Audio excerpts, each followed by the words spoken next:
Want to not wreck your keto diet, but want to eat a lot of pizza? I'm going to solve that problem for you today by making a classic pepperoni pizza with a crust that's half rice cauliflower and half mozzarella cheese on this episode of Chanisthenics, where we use real whole food nutrition and at home exercises, all in an effort to help you unlock the retro you now. And don't forget to watch all the way to the end. That way you don't miss the Chanisthenics tip of the day. Now let's get started. All right, so to get started, we need to talk about prep. Now, the only prep work we have on this classic pepperoni today is prepping the crust, and we'll do that shortly. But if you were making, say, a veggie pizza, then you'd have some additional prep time because you have to chop up the vegetables. If you added sausage, which I've done before, which is delicious, I made a sausage and pepperoni one before that was out of this world. Or if you want to add bacon, then I suggest you cook the sausage and the bacon ahead of time, and then just cook the pizza like normal. So you do want to factor that in your prep. But the first step to any prep on making a pizza is preheating the oven. So let's go do that now. All right, so it's time to preheat the oven, but I briefly want to talk to you about ovens. So when you make this pizza, you can use a regular oven, or you can use what I'm using, which is the Breville Smart Oven Air.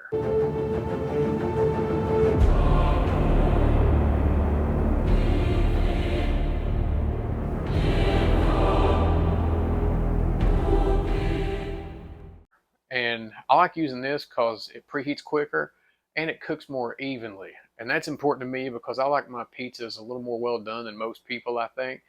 And when you cook it in a regular oven, the edges will cook and then it'll be less and less done as you go to the middle. So by the time you get the middle done, the edges are crispier and more done than the center.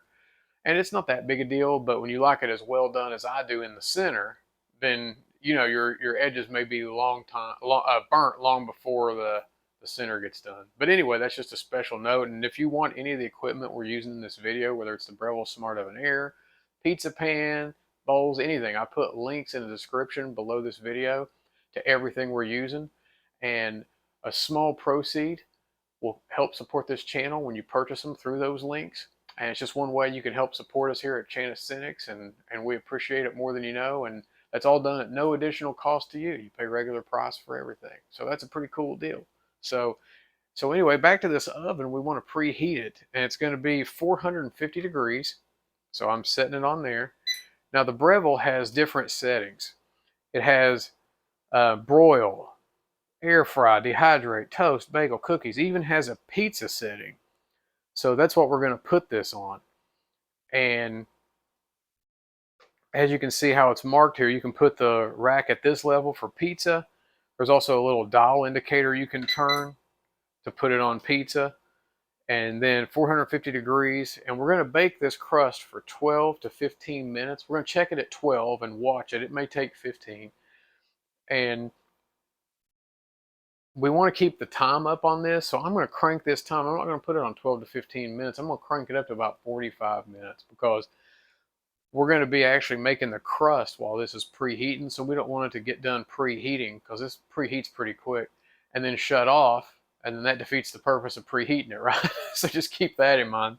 So I crank this time up to 45 minutes and I press preheat. So now all we've got to do is the only prep we've got, which is making that crust. So let's get to it. All right, so let's mix up the crust. We've got our stainless steel mixing bowl here. We're getting ready for our rice cauliflower. Now, as you can see here, I dumped this out just to show you guys. I dumped it out half of the bag in here and I weighed it out because we want to do about 5 ounces is half a bag. So got that here ready to go. You can also weigh the cheese out and do the same thing with it after you've dumped the rice cauliflower into the mixing bowl. I'm not going to do that here. I'm just going to eyeball it because I've made this so many times. I can pretty well tell about where it's at. So most of those rice cauliflower come in bags of, say, 10 and 12 ounces. So half of it's great. And here's our mozzarella cheese. We use 2% mozzarella, and we want to use about the same amount of each one. So 1 to 1. So dump that out, dump that in there. Now we'll get to the cheese and do about the same amount. I try to go about 5 ounces on the cheese here because I'll put a little extra cheese at the end usually. So now I did the macronutrients at the end for 12 ounces of cheese total. So 5 here and 7 on the top. 7 on the top after we take it out. After we take the crust out and bake it.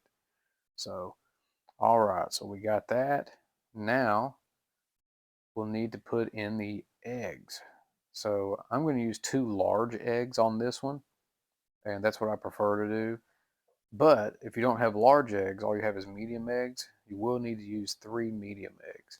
Seems like 2 medium eggs just doesn't work, just doesn't make it bake right, it seems like to me. So anyway, we got those. Gotta get rid of this shell. And this is where you can add seasonings or spices, like say Italian seasoning, if you want to add some heat. Put in, say, some cayenne pepper or whatever kind of spice you like, and give it some flavor, give it some heat, give it whatever you want. But right now we're moving on to my favorite part. That's the garlic. All right, so here we are. Time to put in the garlic. I'm going to use my garlic press, which is right here, and a couple cloves of garlic. The cool thing about this, and the really awesome thing about this garlic press, is all you got to do is open it up, and you can put both of the cloves of garlic in there without even peeling them. You don't even have to peel them. And you just make sure that's on, then you just squeeze it and press it. And I mean, it squeezes it right out into the thing into the bowl without even getting any of the wrapper or anything in there. You just rake the rest of this off like this. And I mean, it's fantastic. I love using fresh garlic whenever I can. I mean, I just love it. I really do. But you also have this as an option if you're in a pinch or don't want to keep fresh garlic because it goes bad on you. But you can also use minced garlic and use this. Use a spoon to spoon it out, spoon it into your mixing bowl, and then give it a mix. That's all you got to do. But I like using fresh garlic. Now we just got to mix all this up with a spoon until it's all nice and uniform and even.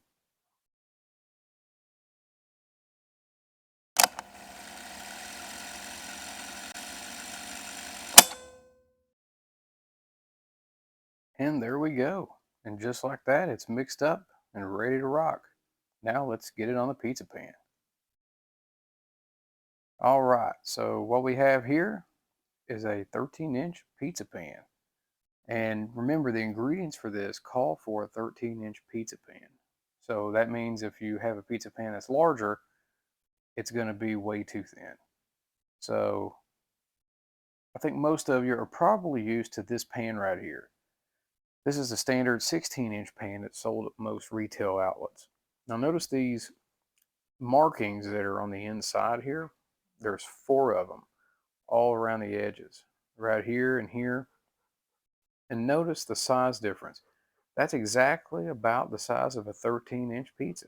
So if you do have one of these pans, you can use it, but just make sure you don't spread the crust past those lines or past those marks, because then it's going to be too thin and not going to cook evenly, and you don't want it to be out further than that. So just make sure you do that, and then you can use this pan no problem. But we're going to use the 13-inch pizza pan. And this is the one that actually comes with a Breville Smart Oven Air.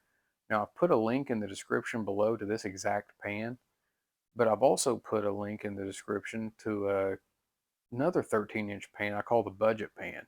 I think it's carbon steel, so check that out in the description below. But if you also opt to buy a Breville Smart Oven Air, it also comes with one of these pans, so you don't need to buy one extra unless you just want 2 of them, because it'll actually come with it. So just keep that in mind as you're making this recipe.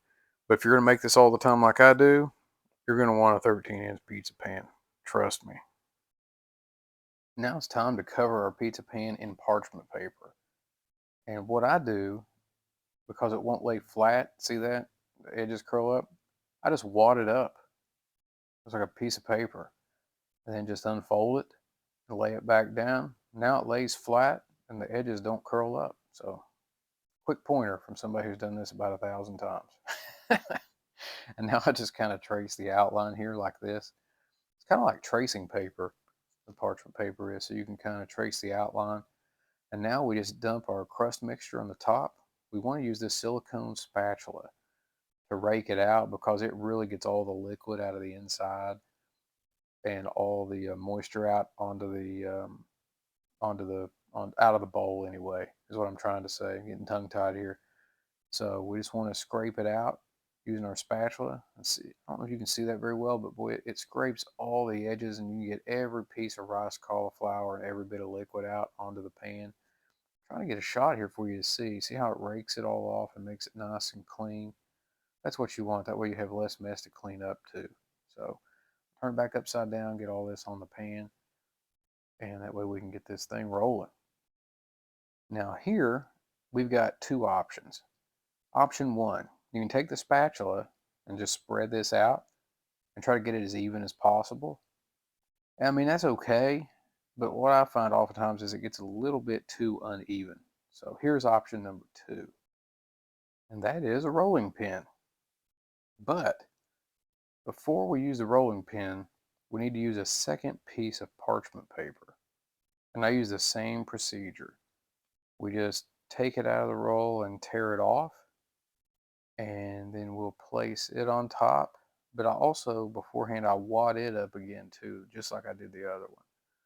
We wad it up and unfold it, and we place it right on top. And you don't necessarily have to trace the outline again, just make sure it's nice and even on top, press down a little bit. Then we get our rolling pin, and you can see this makes it way more even all the way across. And you can have just about the same thickness from one side to the other. I mean, it works out great.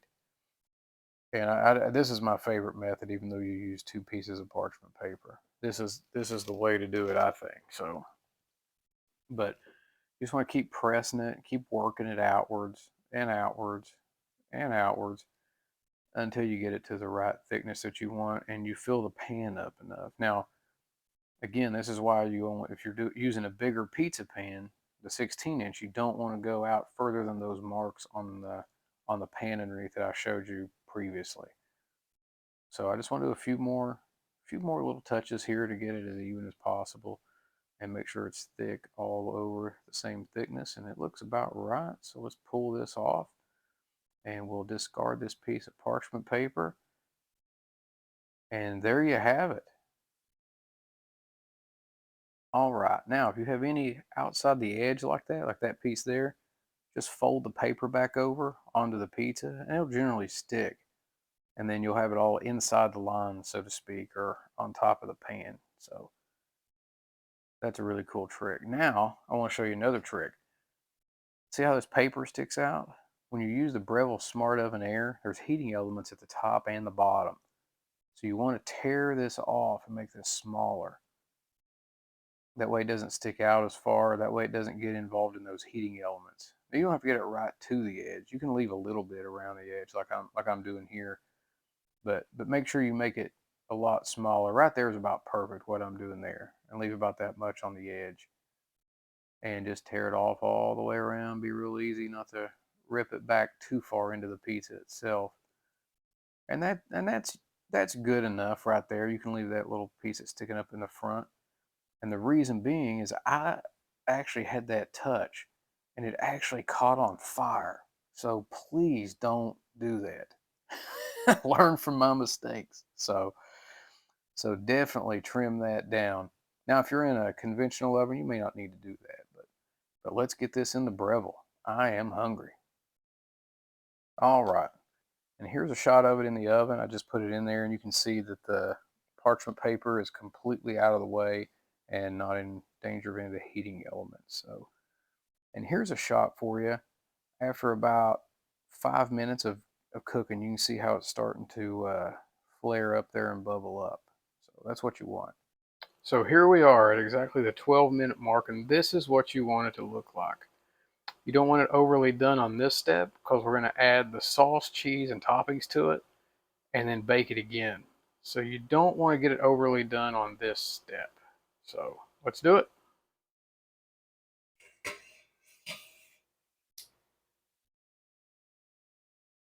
All right. Now, we've got the pizza out, and you can see how it looks. And don't forget these silicone gloves too. You need something to get that pizza out. It is extremely hot. And something else you don't want to forget is, remember, crank your time back up on your screen back to about 45 minutes, because you don't want the oven shutting off and getting cool. So the next thing we're going to do is we're going to add sauce to it. I like using this kind of sauce, Rouse, because the ingredients in it are fantastic. And more on that on the Chanisthenics Tip of the day. So definitely don't forget to stay tuned until the end, and I'll help you see how you can get the best ingredients for any recipe you're doing anytime, all the time. So that'll be a big help. So don't forget to stay tuned till the end for that. But there's also some others, but this one has a lower carbohydrate count. So there's only 9 carbohydrates from the sauce in the entire pizza. So that's really good. Now, you can measure out 3/4 of a cup like we've got here. It's just a 3/4 measuring cup. If you don't have that, everybody has these 2 spoons in their drawer. Not the smaller one, but the larger one. I believe it's a tablespoon. You can do 7 of these out of the jar will equal 1 3/4 cup measurement. So we'll get this poured out on here. Then we'll spread it out. And you don't have to wait for this to cool. I literally just took this out of the oven. So you don't have to wait on this to cool or nothing like that. You can just go right to it. And then, like I say, the oven's still going. So we'll do this as quick as we can. Then we'll get it back into the oven. That way we can enjoy it, because I'm absolutely starving. I mean, I'm starving. You probably don't want to do this and not be hungry. Or be hungry, I mean, because you just can't wait. My patients are getting the best of me here. So anyway, there's that. And then now we'll add our cheese. And when it comes to the cheese, remember we did about 5 ounces before. So you can do about 5 to 7 ounces on this step, because I like a little extra cheese on mine. And I've accounted for that in the macronutrient breakdown that's on the screen right now. So now this is fabulous, because these numbers you're seeing are for the entire pizza, not one slice. And we cut this into 8 slices. So here it is for just a single slice is this type of macronutrient breakdown. And that's awesome. So this will definitely help you stay on the ketogenic diet and not worry about breaking it, but you can still have an absolutely delicious pizza. So now you can measure this out in a cup if you want, like we did the rice cauliflower, but you can just kind of, after a while you make these, you can kind of tell about what you need to put on here. And that's about where I'm at. So now that we got the cheese on there, I'm going to do a little more cheese around the perimeter here, just around the edges, so it's nice and melty, and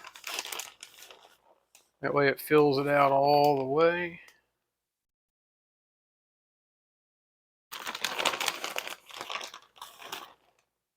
Let me know if you got down in the comments. Let me know if you guys have had a cauliflower crust pizza before. I'm not going to lie. Every one of them I've ever tried, other than this one. This was literally my last ditch effort at making a cauliflower pizza. So every other one I tried was not good at all. Like, I tried the frozen ones from the store. Now there may be some that are out there that are good, but the ones I had tried just weren't any good. I tried them from local restaurants, didn't like them. So, but this is absolutely delicious. So let me know in the comments below if you've tried a cauliflower crust pizza, if you liked it, didn't like it. And also, if you make this recipe, please let me know. I want to know how it turned out for you. If you can, we're also on Instagram and Facebook. So get on there and post a picture for us and let us know in the comments below this video. So let me know. All right, well, let's get to that pepperoni. All right, time for the pepperoni. Now, I do need to make a quick note here. This is just the normal pepperoni you get at the store, right? Well, you probably already know, based on the cheese and based on this pepperoni, that I advertise this is Chanisthenics, where we use real whole food nutrition and at-home exercises, all in an effort to help you unlock the retro you now. But you're thinking, Chan, those aren't healthy foods. Those are processed foods. That pepperoni and that cheese is processed foods. And you are absolutely correct. That's why you need to stay tuned to the end for the Chanisthenics Tip of the day. What I'm going to do is I was in a pinch and I couldn't get the ingredients I needed as far as the cheese and the pepperoni goes, but I needed to make this video for you guys. So I have a way that you can ensure, if you plan ahead, you can ensure that you get the best ingredients all the time for any recipe you're doing.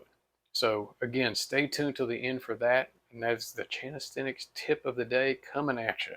So the serving size on the back of this says 15 pepperonis is one serving.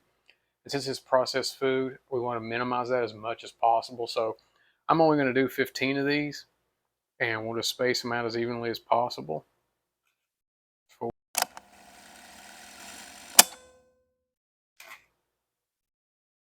15.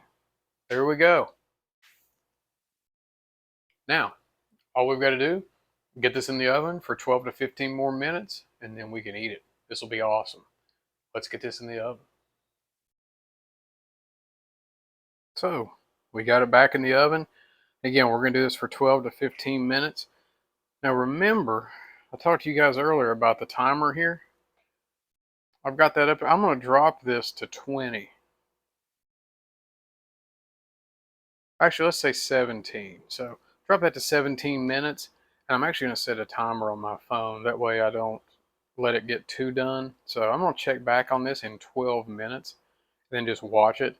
And then check it for desired doneness. So now I'm probably going to let this cook 15 to 17 minutes.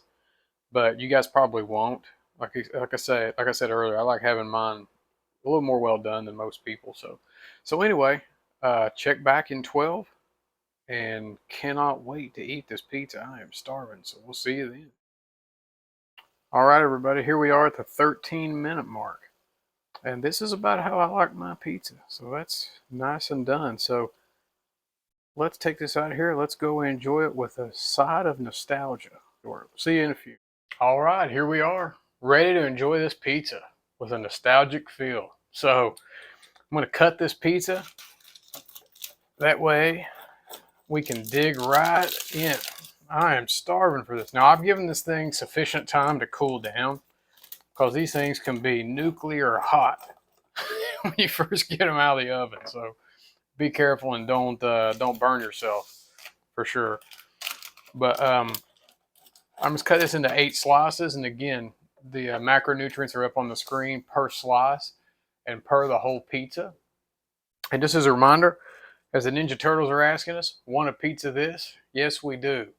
And I got this at 80stees.com.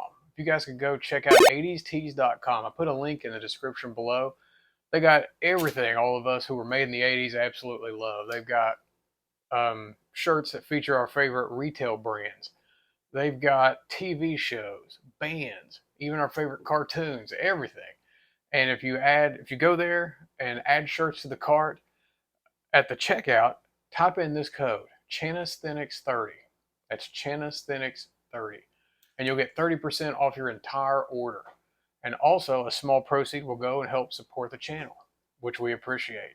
So go over and show the people at 80s Tees some love. In the meantime, let's eat this pizza. Oh yeah, first we got to do something else. We're gonna roll old school. I don't know if you guys remember doing this at your favorite pizza places back in the day. I used to love it. I didn't do red pepper flakes back then, but I do it now. Now that I'm on keto, I can eat hotter stuff. My tastes have changed, so that's pretty cool. Of course, we'll do the Parmesan cheese. Now we're ready. So let's dig in. See how it turned out.